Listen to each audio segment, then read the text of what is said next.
Hey, how you doing? Welcome to another time here at the book club. Welcome, welcome. We got to do this every Sunday at 2 p.m. We do a book club. We've been reading several books. Our first book was The Purpose of Life by Dan Millman. Our second book was Believe It by Jaime Ken Limer. And the third book was what's the third book again? It was T.D. Jakes' book, right? Was T.D. Jakes' book a third book? Maybe. I guess it was T.D. Jakes' book. Don't Drop the Mic. That was what he had. That was a third book. T.D. Jakes' book. Don't Drop the Mic. That was a third book. And our fourth book was our fourth book was Cleopatra's Riches by Marta. So was Cleopatra's Riches by Marta. That was our third book. And our fifth book is the one we're closing today, which is Business is Personal by Bethenny Frankel, right? So that's what we're taking today, Business is Personal by Bethenny Frankel. And we've been doing this, reading this since October last year. And we finished it last month. And this month we've taken to doing a book summary for this month. So the first Sunday of this month, we did part 1, part 2, part 3, and today is the fourth Sunday of this month. We're going to close it out. We're going to do part 4, and we'll be looking at chapter 11, 12, 13, and the epilogue, pretty much just to close out the book today. Next week, Sunday, which will be July the 2nd, we're going to start with our 6th book in the series, and it's a book called The Good Life by Robert Waldinger and Marc Schulz. And it's a lessons from the world's longest scientific study of happiness, right? And so they've had this study for 85 years of what happiness is. So this book is written based on the results from that study and other people's example, other interviews also. And like we always do, we're going to share our own story. I'll share my life, and as many as come on will share their life also. And you know, this is not just theory, this is practical. Everything we do here is something that you can apply in your life. You know, it's wisdom for daily living. It's an intent, an aspiration to do life together, right? To share life lessons, best practices, so that each of our lives can become better, right? So it's about creating a more meaningful, satisfying life. That's what the book is about, you know. So we're gonna get into do an introduction next week Sunday, God willing, July the 2nd. But for today, we're gonna close out on our 5th book. We're gonna close it out today, which will make it October, November, December, and this is 6 months, 9 months doing this, you know. Like I gotta say, we're not in a hurry, right? We're gonna take as long as it takes to ensure that we extract as much as possible from each book we get to read. We're not doing this to count the number of books. We're doing it such that we can get the blessings from the book. We can extract as much as possible from the book in such a way that our lives will be affected by what we have read, right? We will not be the same after reading the book, right? Our lives will have changed for the better. We will have been increased by reason of the encounter with the book. That's the essence. That's all we're striving towards, right? And if we get that, it doesn't matter if we read one book for 10 years, right? We want to be blessed. We want to grow. We want to be better. That's our goal, right? So let's go on and close out our present book, Business is Personal. As always, I'm going to bring up my slide here, and we'll just take it. All right, I believe you can see my slides here. Again, that's the book we're closing out today. That's a book we're going to start next week, Sunday. In quick introduction, this is Robert J. Waldinger, right, is a psychiatrist, right? and a psychoanalyst, right? He's also a Zen priest, so he has the Zen ideology, and is a director of at the Harvard study of adult development, right? Is a director there, and they've been doing this study, which used to be, which right now I'm really not sure. I see different years, different place. It's 75 to 85 years study of adult development. That's what the book is about. So we're going to be learning from real life study. And Marc Schulz also is a psychologist, as a professor, associate director at the same Harvard study as Robert he's at, and both of them have been looking at adult development, and we'll be learning from them as we go through the book. All right, pretty much looking at our schedule like we always do. Today we're doing part 4 of our 5th book. We're closing it out today. Next week we're going to do an introduction. The following week we'll do chapter 1, chapter 2, chapter 3, chapter 5. This is the first proposal. As we go into the chapters, we'll know whether we can finish them in 1 week or we need more than 1 week to do them. But it is going to be what it is. There are a total of 10 chapters in the book. So we'll see how far that takes us as we be considering our 7th book, which book we will read after this one. So depending on how stretched out our discussions go, we'll be closing out almost immediately on which book do we want to read after this one. All right. So if you have a suggestion, let me know. If not, I'm going to come up with one, and it's just going to build on all we have done. So it's kind of coincidentally, it seems we've been hammering on happiness, right? We've come and talked about purpose of life. Yeah, we've come and talked about believing. We've come and talked about don't drop the mic. We'll focus more on communication in that. Then we talked about Cleopatra's riches. We'll talk more about money. And we're here with business is personal. We're focused on business and life. And we're going to go on to the good life. Starting next Sunday, we'll be focusing on happiness, relationship, right? So pretty much chapter 11, as we try to close out our learnings from chapter 11, the title of chapter 11 was The Wolves at the Hand of the Bird. And it's pretty much talking about not allowing your success to become your enemy, right? Don't let your success work against you, which is, we are all susceptible to that. It's a human thing, right? When you're successful, you feel on top of the world. You feel like you are immortal. You feel like it will never end, right?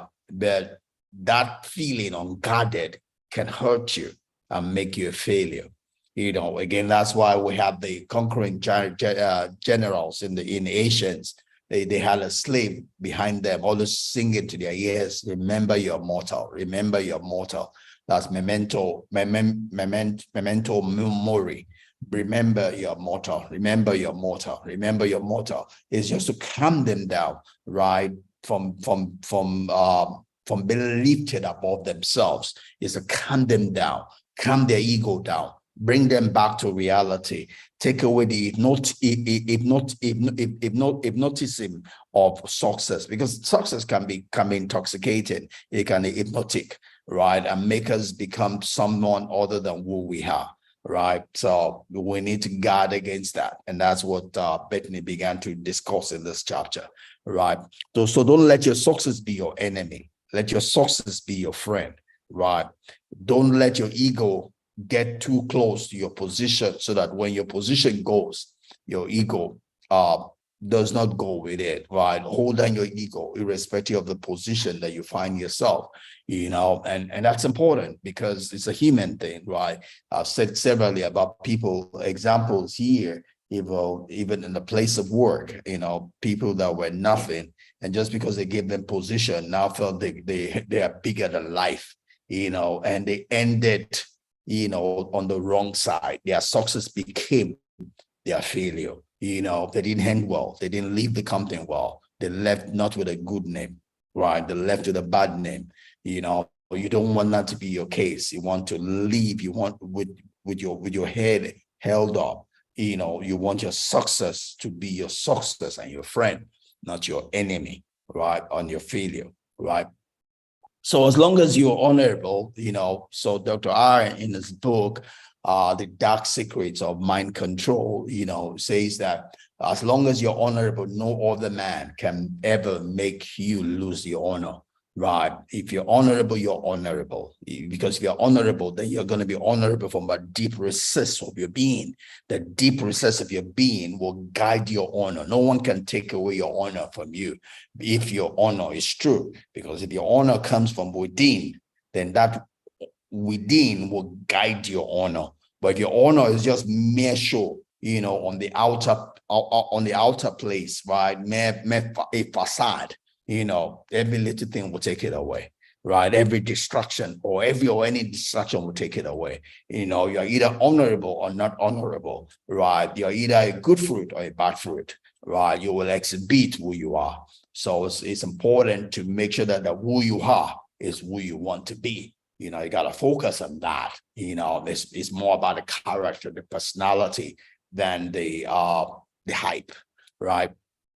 So and really your friends are known to you in time of crisis. Everybody wants to be your friend when you're successful, right? Everybody wants to be your friend, but not everybody has a good heart towards you. You know, you would know the difference when either they succeed or you fail. Then you know your true friends. You know, you know your true friends, you know. And, you know, again, I'll say we just had an election here. You could see a lot of people show their true skin, you know, people you thought had integrity, and you could see them come, you know, in their carnality, you know, and you could then decipher who each person is and who you can truly rest on or trust in.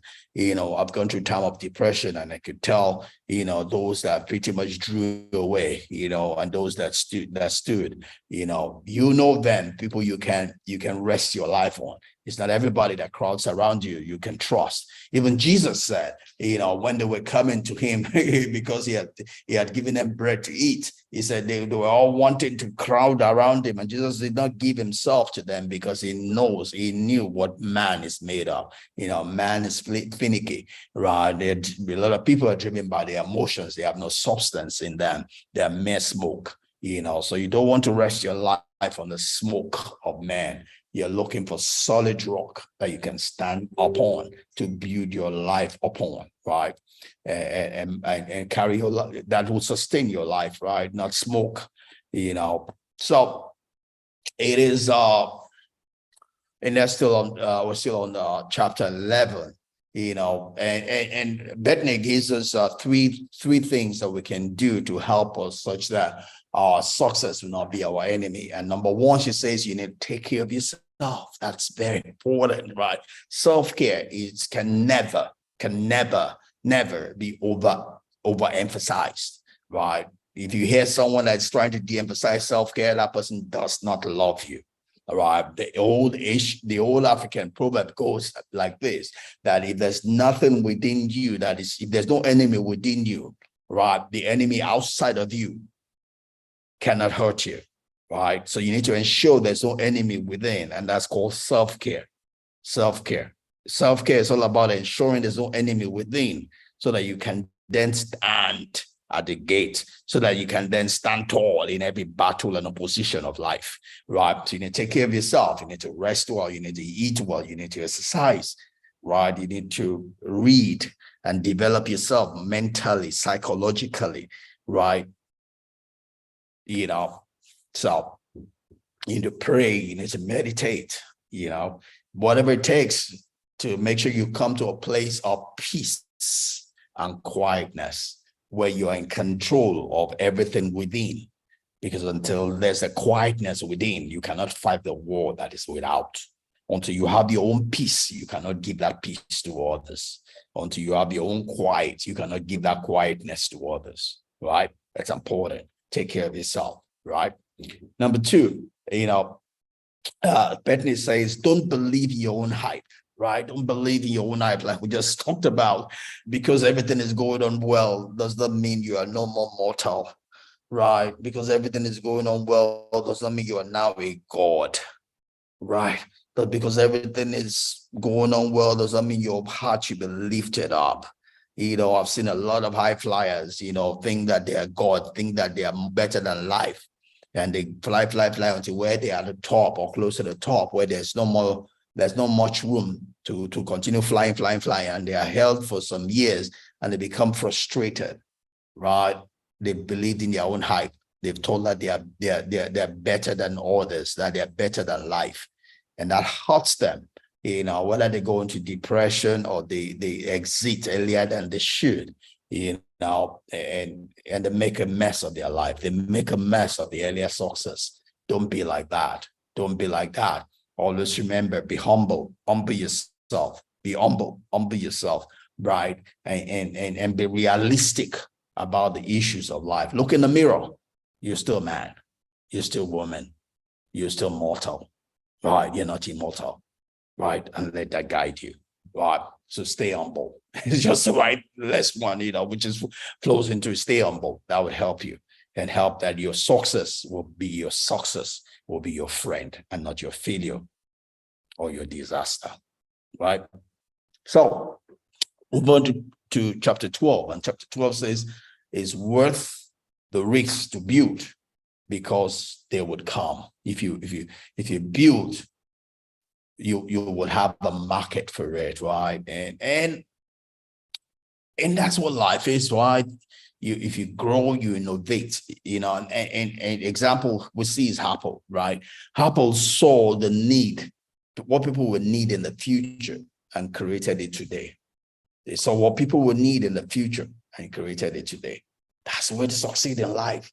You have to be ahead of your customers, right? Everybody's playing follow the followers game. Those are people that are not thinking. They just want to do what every other person is doing. Yeah, you get so much, but you probably won't get as much as you can get from the market, right? The way to get the best of the market and to be ahead of the game is to think ahead into the future and ask yourself what people would need and create it today, right? Because a lot of customers have needs that they don't even know they have. So you can create a market for yourself. You can create a niche market for yourself if only you can think deep, right? And think ahead of what people would need, right? And it could also be what is already been done, but you're thinking about how to do it differently or getting the max from what you're already doing, right? So for us, I went into farming, right? Didn't know jack about farming, but I know how to build businesses. I know how to make money, right? So I went in based on that.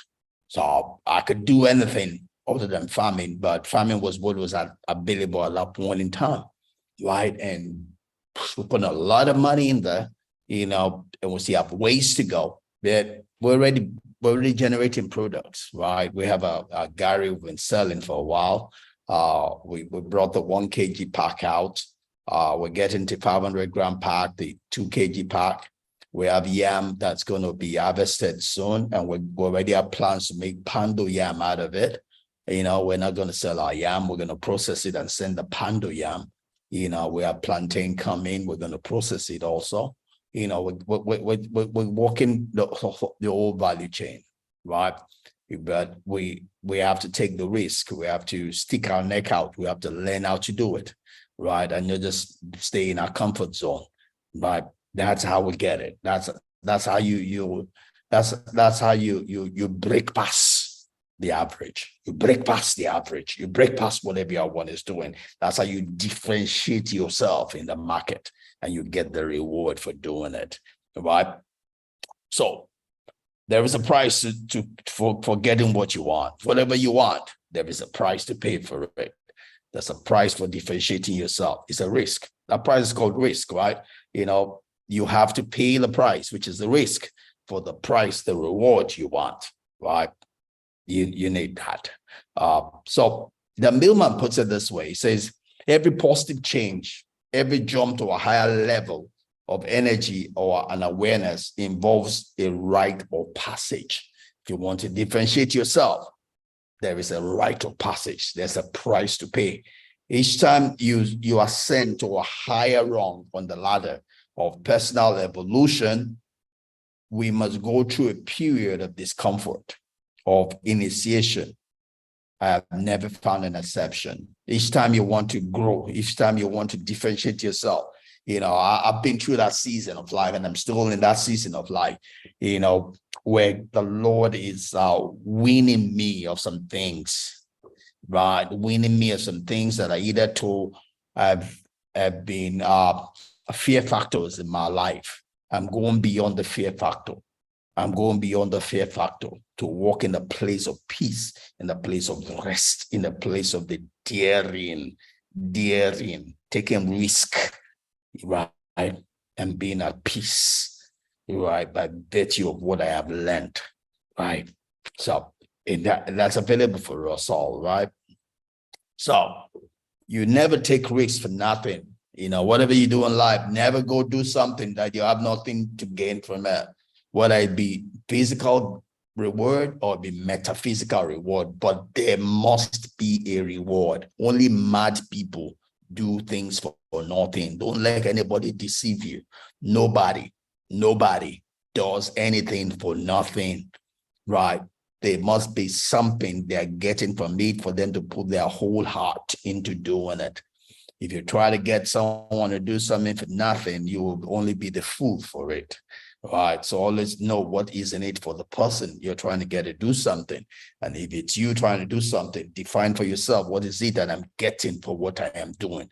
Because if you don't get that reward, you will not be able to put the whole of your being into it, and you will not be something that's going to feed you, or be something that would drain you. You need something to feel you for the things that you are doing, right? Not drain you. Don't stay on the draining, right, too long.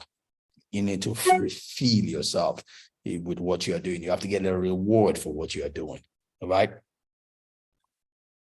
And so you never take risks without doing due diligence also, to know the cost.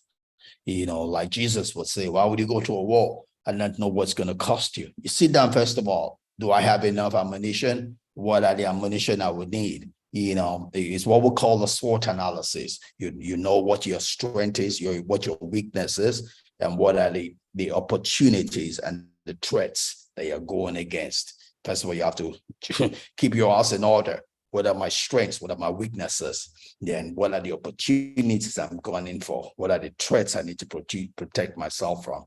It's called the SWOT analysis, SWOT, right? So the more risk you take, the more muscle you build. The more resistance you go against, the more muscle you build. But never go against more than you can handle per time. Never go against a resistance that will take you out of the game, right? You would more easily die of constipation than you would die of an hunger for what you do. So take it a piece at a time. Take what you can bite. Take what you can chew at a time. Don't fill your mouth and you're not able to chew, right? That is foolishness. You have a long think about not just the short term, think about the long term, right? Life is a marathon, not a sprint. Take your time and do it one day at a time, right? And the more you do it, the more you do it and do the same thing, you build mastery in whatever it is that you find yourself doing, right? So Marc gives 4 points to help us in this wise in taking risk in life. He says you test the waters. Don't just go all in, because you might just go all out, right? Don't risk more than your heart can handle, more than your being can handle if it does not work, right? So don't put your 2 legs in the water. Do a pilot test, right? Irrespective of the good story they've told you about it, right? They might be saying the truth, but past success does not guarantee today's success, right? You need to understand the present issues, right? Which might be different from the past issues, right? And be able to then adjust your plan accordingly, right? You need to be working with the right opportunities, the right threats, right? And even having known yourself, to harness that, right? So think about the worst case scenario. How bad can you get? That's knowing your threats. That's your threat, so have contingency plans, right? So you have contingency plans that is pretty much protect yourself. Have some level of insurance against the shortfall, right? And typically in investing, we talk about the fact that what you're looking for needs to be like 3 times what your possible downfall is. That's probably not, that's on the average, right? But you just make sure that what the risk you're taking is worth what you are gunning for, right? Don't go risking 100 only to get 1, right? You need to be risking 1 to get 100, or risking 1 to get at least 3, so plan that adequately. So own up to your mistakes and learn from them. We're humans. You everything we do would not necessarily work. We're gonna make some mistakes. There's no use deceiving yourself and denying your error. If something doesn't work, understand why it didn't work, learn from it, and use your learnings going forward, right? Don't try to cover up, learn from it, and be a better person by doing so, right? Also, Bethenny gives us 4 things, right? How to find balance while taking risk. I just say, he says that 1, you need to always be prepared for the risk that you're about to take. Do your homework, like we talk about your SWOT, know your strength, your weakness, your opportunities, your threats, understand what it is that you're getting into, right? Accept responsibility for the results, be accountable to yourself and to others. If you have negatively affected people, you need to apologize and make amends. If it's positive, be proud of yourself for it, so and don't give up, right? Don't give up. For as long as we're alive, there's hope, right? So if you fail today, doesn't mean that you have to end it. If you really want it, then you learn from your mistakes today and do it again, right? So like the Japanese would say, fail 7 times or fall 7 times, rise up 8, right? Don't let life defeat you. You are here to defeat life. Don't let life defeat you, right? So we'll move on to chapter 13, which is our last chapter in the book. The title is talking about fewer buckets, right? Which still goes back to what we're saying. Don't bite what you cannot chew. Don't swallow your mouth what you cannot easily. Don't take in your mouth what you cannot swallow, right? Piece at a time, bite what you can chew, what you can process in your mouth comfortably, right? Don't just, life is a marathon, not a sprint, right? So, and so we did some intro from our coming book, and we emphasized that the secret to a good life is relationship. That's the title or key word in our coming book. Relationship as life's bottom line, right? So life is really simple, but we insist on making it complicated. We don't have to have a complicated life. We don't have to do everything. We don't have to be there for everybody. We need to manage ourselves. We need to understand, what can I do? What can I not do? And work within what you can do. Life is not about pleasing everybody. That's madness. Life is not about impressing people. That's madness. Life is about being yourself, expressing yourself, right? So you have to be careful and guided around that.